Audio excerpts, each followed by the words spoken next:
It's another Sunday, it's another brawl, what are we doing? Nonsense Rumble! That's absolutely right, Rick. What is the category for today? Today we are doing a challenge rating 9 monster. Yes, so we've been to this this will be the 9th time where we look at the monster manual, pick a monster from the manual, and we pit it against one another. For those of you who are new to this format, that's basically what it is. We pick a category and we choose things that fit that category and argue why my guy would beat your guy. Of course, it's a bit more by the books when we go to D&D. Yeah, almost literally, because you can pick these things out of a book and then compare some concrete stats.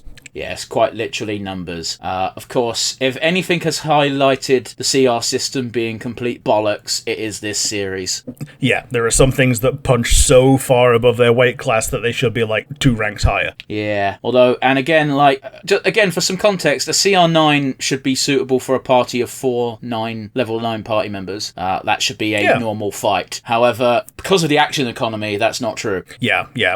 That's why you often get things that are way higher, and you're expecting your party to work together to try and bring down some larger prey. But by the same token, that's usually going to be their only encounter for the day. They go in full, they fight this big epic thing, and they scrape by the skin of their teeth. Yeah, it's where Baldur's Gate 3 falls down a little bit, because you're just allowed to rest as long as you want, as often as you want, which is not like D&D at all. No. But yes, we've waffled a bit. Rick, do you have an honourable mention today? My honourable mention is the Glabrizu. Interesting, I very nearly picked this. Yeah, the reason it's my honourable mention is because it's a very good counter to a lot of the other things on this list. Some things on the list don't have a fly speed, but they have the fly spell. Glabrizu has Dispel Magic at will. It has what at will? Sorry, you cut out. Dispel Magic, and its own fly spell. So if something else relies on the fly spell to fly, the Glabrizu can just let it burn through all of its uses and then use its own fly spell. I mean, I suppose. I just wanted to pick it because it was one of the few things on this list that was like, oh, that's different. That looks cool. It is.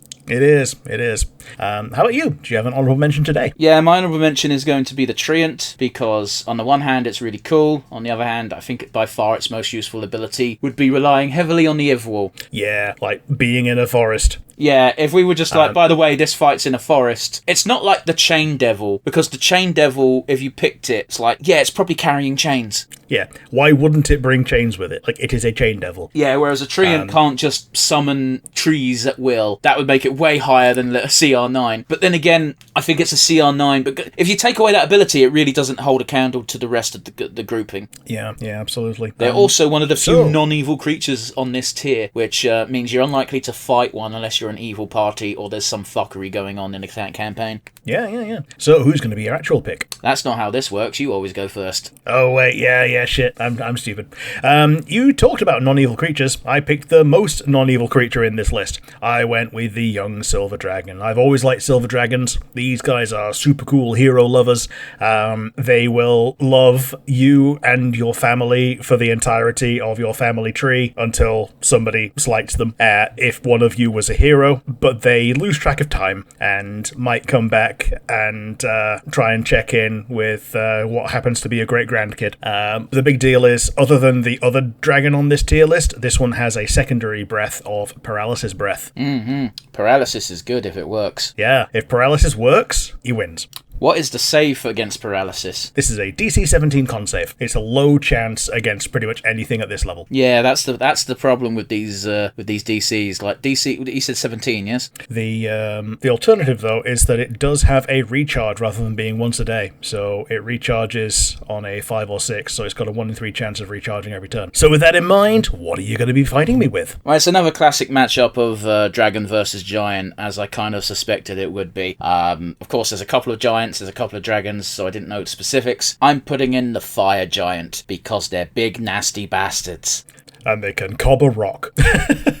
All giants can do that, my friend. Even the hill giant can. They can all cob a rock. But crucially, they can cob a rock at long range more than what the dragon can fly. Well, yeah. The dragon's got an 80-foot fly speed, which means 40 in, 40 out if it wants to be a little bitch about it. Yeah, but at the same time, it's a 30 movement speed for the fire giant, so take 30 off that. Yeah, as long as you're not just flying directly upwards. Well, that'd be pointless. Well, if all you want to be is out of range, then it's fine. See, this is why I hate DMing for people like you. Yeah, we use the Z-axis. I always want to say the same thing, and that is, no, you're not doing that. And quite often I do say that, because that's not how the game's meant to be played. Yeah. Like you introduce a third dimension, and you're gonna have a bad time. Like, listen, I will introduce the third dimension, but then I'm going to abuse it more than you guys possibly could, and you don't want that. Yeah. What we want is everything that flies just to be hovering above the ground and to stay in arm's reach at all times. Well, I'm not saying arm's reach. Like, if you've got something that can fly, then yes, I'm willing to say if you are flying, someone with a sword or even a spear can't hit you. But no, you can't fly up so high that archery is now pointless, because then that actually breaks the game. Yeah. So yeah, we've got a 18 AC, 162 HP fire giant that can throw a rock. Is immune to fire and has a lot of con save. You've got a +10, so you need to roll a 7 to succeed against my paralysis breath. I want to say it's a 16 AC for yours, but I don't know. Fire giant's 18 AC. They're in plate mail. For yours. Oh, mine's 18. Mine's 18. Natural Right. armor. Okay, cool. Because I don't have your stats in front of me, so that was my way of asking a question.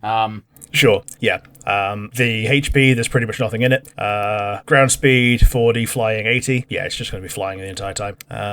There's no real immunities between us that matter, because nobody does anything that anyone is immune or resistant to. So yeah, you've got 1 up on the strength modifier. So in melee, you've got more chance to bonk. No, it's the same. Oh, wait, you meant between the two creatures? Yeah, between the two creatures. Yeah, both of your strength bait things are.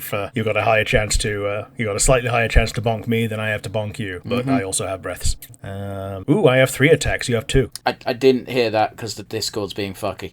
Yeah, so in melee, I've got 3 attacks. You've got 2. I think that's going to be the main thing that clinches it. Well, that's assuming that your guy sticks around for melee attacks, because you seem to say that you said you were just going to be flying the whole time. Yeah. Your greatsword is 6d6. I don't want to be sticking around for that. My melees are 2d10s or 2d6. Yeah, I would have been very surprised if you had a bigger melee stick than the fire giant. Yeah, and my breath weapons. To be honest, the breath weapon, the cold breath, might be the way to go with this. It's a 30-foot cone, 12d8, and still does half damage on a pass save. Also a con save, also DC 17. So it's a con save. What's the average damage? Average is 54. Average is 54. So let's say the giant saves on average, what would you say, 60%, 65% of the time? Yeah. We've got to stop doing these fucking monster manual stuff, because it's just math and I hate it. But yeah, assuming that it passes, because how often can it do it? Can it do its main breath attack indefinitely? This one it recharges on a 5 or a 6, so it's 1 in 3 rounds. That's for its ice. They're both on the same cooldown. Oh, okay. Well, I wasn't sure. That's what I was asking. So 1/3 of the time it gets to do its breath attack. To do one or the other breath attack, yeah. And Jesus Christ, I don't like this game anymore. Well, because it's me trying to do math in my head, and I don't like it. So you fucking do it.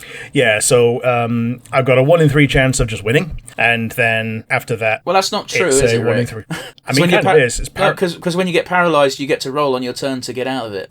Yeah. Like that. Like I understand why you think what you thought, but no. Every time it comes to the fire giant's turn, it can just re-roll a save and get up.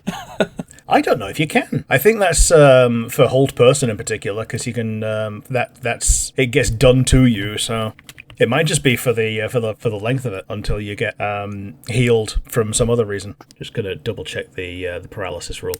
Paralyzed. Yeah, incapacitated. Fails strength and dex. Attacks have advantage. Any attack that's within 5 feet is on auto crit. There's nothing about getting out of it. So the thing that gives you the paralyzed condition is the thing that gives you the opportunity to get out of it. So yeah, there's a 1 in 3 chance of winning on turn 1, and on average 3 turns, there's another chance to either do that or the cold breath. To be honest, I think the dragon's got it. Oh, fuck off, D&D Beyond. Because you got to be within 60 for your rock to not be at disadvantage as well. Well, I'm not too bothered about that. I'm looking at your thing at the moment. Paralyzed for 1 minute, so that's 10 turns. Yeah, it's 10 rounds. Oh, you know what? Turns, rounds, same fucking thing when it's 1-on-1. Oh yeah, sorry. I wasn't trying to nitpick. Yeah, I was confirming what you said, not trying to nitpick. Okay, but to be fair, Rick, it's you. Usually when you say a different word, that means you're doing it for a reason.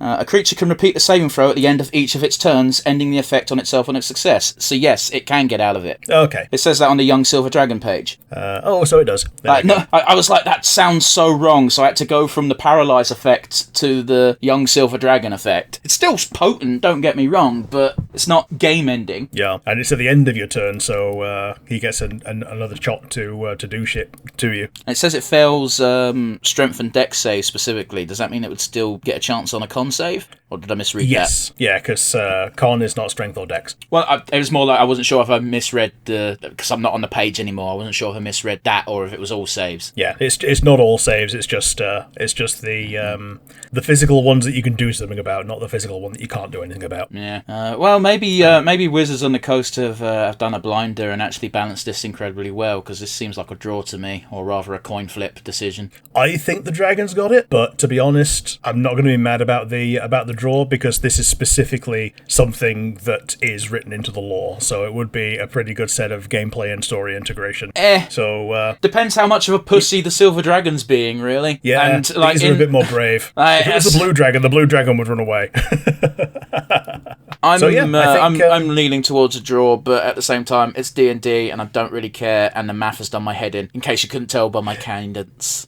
Yeah. So after all that, I think we're pretty happy with the draw today. Nobody wins! Is this the end of the CR rating because Devon got fed up? You'll have to wait and see in 2 months' time, which is usually when we come back to the category. But for now, as Rick said, it's going to be a draw. There's only 6 in the next tier, and 2 of them are dragons. Fight, kiss. Yeah, we'll see you again next week, guys, for something that might be a bit less number crunchy. Yeah. All the best, everybody.